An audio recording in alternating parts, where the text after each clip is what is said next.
तो चलिए दोस्तों शुरू करते हैं मोहन राकेश द्वारा लिखी गई कहानी एक और जिंदगी। और उस एक क्षण के लिए प्रकाश के हृदय की धड़कन जैसे रुकी रही। कितना विचित्र था वह क्षण, आकाश से टूटकर गिरे हुए नक्षत्र जैसा। कोहरे के बच्च में एक लकीर सी खींचकर वह क्षण सहसा व्यतीत हो गया। कोहरे में से गुजरकर जाती हुई आकृतियों को उसने एक बार फिर ध्यान से देखा। क्या यह संभव था कि व्यक्ति की आंखें इस हद तक उसे धोखा दें? तो जो कुछ वह देख रहा था वह यथार्थ ही नहीं था।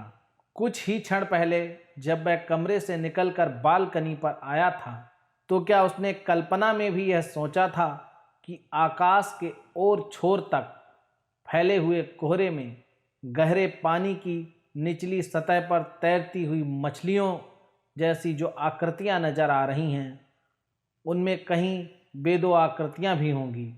मंदिर वाली सड़क से आते हुए दो कोहरीले रंगों पर जब उसकी नज़र पड़ी थी, तब भी क्या उसके मन में कहीं ऐसा अनुमान जागा था?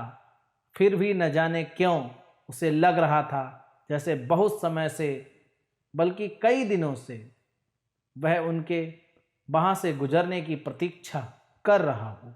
जैसे कि उन्हें देखने के लिए वह कमरे से निकलकर बालकनी पर आया हो और उन्हीं को ढूंढती हुई उसकी आंखें मंदिर वाली सड़क की तरफ मुड़ी हों। यहाँ तक कि उस धानी आंचल और नीले नेकर के रंग भी जैसे उसे पहचाने हुए हो और कोहरे के विस्तार में वह उन दो रंगों को ही खोज रहा हो। वैसे उन आकृतियों के बालकनी के नीचे पहुंचने तक उसने उन्हें पहचाना नहीं था, परंतु एक क्षण में सहसा वे आकृतियां इस तरह उसके सामने स्पष्ट हो उठी थीं जैसे जड़ता के क्षण के अवचेतन की गहराई में डूबा हुआ कोई विचार एकाएक चेतना की सतह पर कौंध गया हो। नीली नेकर वाली आकृति घूमकर पीछे की तरफ देख रही थी। क्या उसे भी कोहरे में किसी की खोज थी? और किसकी? प्रकाश का मन हुआ कि उसे आवाज दे, मगर उसके गले से शब्द नहीं निकले। कोहरे का समुद्र अपनी गंभीरता में खामोश था, मगर उसकी अपनी खामोशी एक ऐसे तूफान की तरह थी जो हवा न मिलने से अपने अंदर ही घुमड़ कर रह गया हो। नहीं तो क्या वह इतना ही असमर्थ था कि उसके गले से एक शब्द भी न निकल सके। वह बालकनी से हटकर कमरे में आ गया। वहां अपने अस्त व्यस्त सामान पर नजर पड़ी तो शरीर में निराशा की एक सिहरन दौड़ गई। क्या यही वह जिंदगी थी जिसके लिए उसने? परंतु उसे लगा कि उसके पास कुछ भी सोचने के लिए समय नहीं है। उसने जल्दी जल्दी कुछ चीज़ों को उठाया और रख दिया, जैसे कि कोई चीज़ ढूंढ रहा हो जो उसे मिल न रही हो। अचानक खूंटी पर लटकती पतलून पर नजर पड़ी तो उसने पैजामा उतारकर जल्दी से उसे पहन लिया। फिर पल भर खोया सा खड़ा रहा। उसे समझ नहीं आ रहा था कि वह क्या चाहता है। क्या वह उन दोनों के पीछे जाना चाहता था या बालकनी पर खड़ा होकर पहले की तरह उन्हें देखते रहना चाहता था?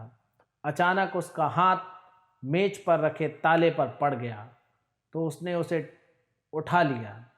जल्दी से दरवाज़ा बंद करके वह जीने से उतरने लगा। जीने पर आकर ध्यान आया कि जूता नहीं पहना। वह पल भर ठिठक कर खड़ा रहा, मगर लौट कर नहीं गया। नीचे सड़क पर पहुंचते ही पांव कीचड़ में लथपथ हो गए। दूर देखा वे दोनों आकृतियां घोड़ों के अड्डे के पास पहुंच चुकी थीं। वह जल्दी जल्दी चलने लगा। पास से गुजरते एक घोड़े वाले से उसने कहा कि आगे जाकर नीली नेकर वाले बच्चे को रोक ले, उससे कहे कि कोई उससे मिलने के लिए आ रहा है। घोड़े वाला घोड़ा दौड़ाता हुआ गया, मगर उन दोनों के पास न रुककर उनसे आगे निकल गया। वहां जाकर न जाने किसे उसने उसका संदेश दे दिया। जल्दी जल्दी चलते हुए भी प्रकाश को लग रहा था जैसे वह बहुत आहिस्ता चल रहा हो, जैसे उसके घुटने जकड़ गए हों और रास्ता बहुत बहुत लंबा हो गया हो। उसका मन इस आशंका से बेचैन था कि उसके पास पहुंचने तक के वे लोग घोड़ों पर सवार होकर वहां से चल न दें, और जिस दूरी को वह नापना चाहता था वह ज्यों की त्यों न बनी रहे, मगर ज्यों ज्यों फासला कम हो रहा था उसका कम होना भी उसे अखर रहा था। क्या वह जानबूझकर अपने को एक ऐसी स्थिति में नहीं डाल रहा था जिससे उसे अपने को बचाए रखना चाहिए था? उन लोगों ने घोड़े नहीं लिए थे। वह जब उनसे 3-4 गज दूर रह गया तो सहसा उसके पांव रुक गए। तो क्या सचमुच अब उसे उस स्थिति का सामना करना ही था? पासी इससे पहले कि वह निश्चय कर पाता, अनायास उसके मुंह से निकल गया। बच्चों की बड़ी बड़ी आंखें उसकी तरफ घूम गईं, साथ ही उसकी मां की आंखें भी। कोहरे में अचानक कई कई बिजलियां कौंध गईं। प्रकाश 1 कदम और आगे बढ़ गया। बच्चा हैरान आंखों से उसकी तरफ देखता हुआ उसकी मां के साथ सट गया।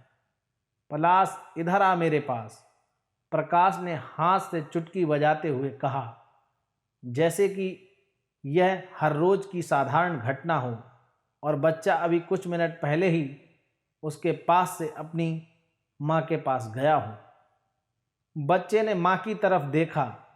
वह अपनी आंखें हटाकर दूसरी तरफ देख रही थी। बच्चा अब और भी उसके साथ सट गया और उसकी आंखें हैरानी के साथ साथ एक शरारत से चमक उठीं। प्रकाश को खड़े खड़े उलझन हो रही थी। लग रहा था कि खुद चलकर उस दूरी को नापने के सिवा अब कोई चारा नहीं है। वह लंबे लंबे डग भरकर बच्चे के पास पहुंचा और उसे अपनी बाहों में उठा लिया। बच्चे ने एक बार किलक कर उसके हाथों से छूटने की चेष्टा की, परंतु दूसरे ही क्षण अपनी छोटी छोटी बाहें उसके गले में डालकर वह उससे लिपट गया। प्रकाश उसे लिए हुए थोड़ा एक तरफ को हट आया। तूने पापा को पहचाना नहीं था क्या? पहचाना था। बच्चा बाहें उसके गले में डाले झूलने लगा। तो तू झट से पापा के पास आया क्यों नहीं?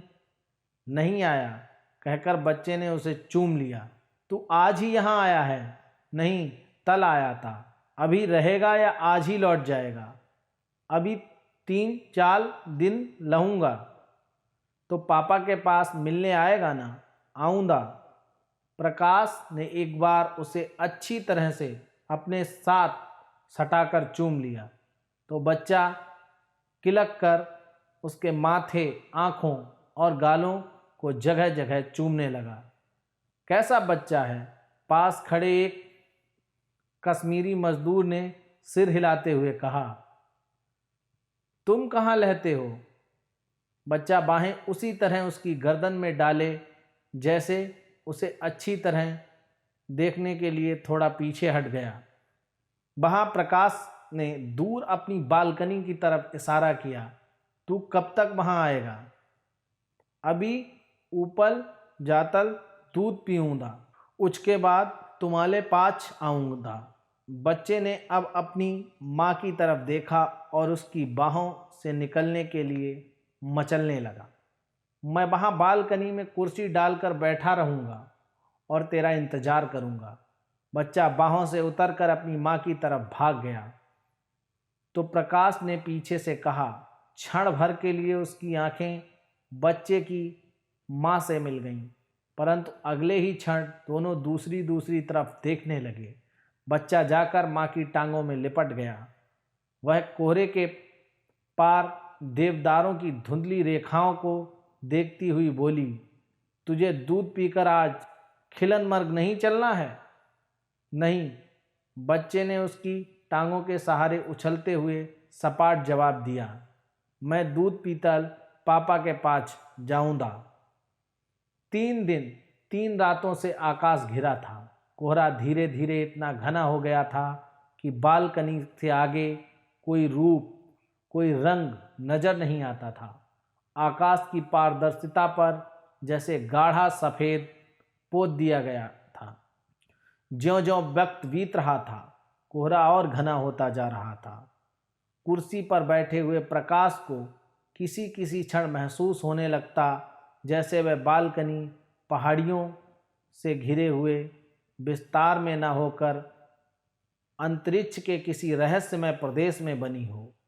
नीचे और ऊपर केवल आकाश ही आकाश हो। अतल में बालकनी की सत्ता अपने में पूर्ण और स्वतंत्र एक लोक की तरह हो। उसकी आंखें इस तरह एकटक सामने देख रही थीं जैसे आकाश और कोहरे में उसे कोई अर्थ ढूंढना हो, अपनी बालकनी के वहाँ होने का रहस्य जानना हो। कोहरे के बादल कई कई रूप लेकर हवा में इधर उधर भटक रहे थे, अपनी गहराई में फैलते और सिमटते हुए वे अपनी ठाह नहीं पा रहे थे। बीच में कहीं कहीं देवदारों की फुनगियाँ एक हरी लकीर की तरह बाहर निकली थीं, कोहरीले आकाश पर लिखी गई एक अनिश्चित सी लिपि जैसी। देखते देखते वह लकीर भी गुम हुई जा रही थी। कोहरे का उफान उसे भी रहने देना नहीं चाहता था। लकीर को मिटते देखकर प्रकाश के स्नायुओं में एक तनाव सा भर रहा था, जैसे किसी भी तरह वह उस लकीर को मिटने से बचा लेना चाहता हो। परंतु जब लकीर एक बार मिटकर फिर कोहरे से बाहर नहीं निकली तो उसने सिर पीछे को डाल लिया और खुद भी कोहरे में कोहरा होकर पड़ रहा।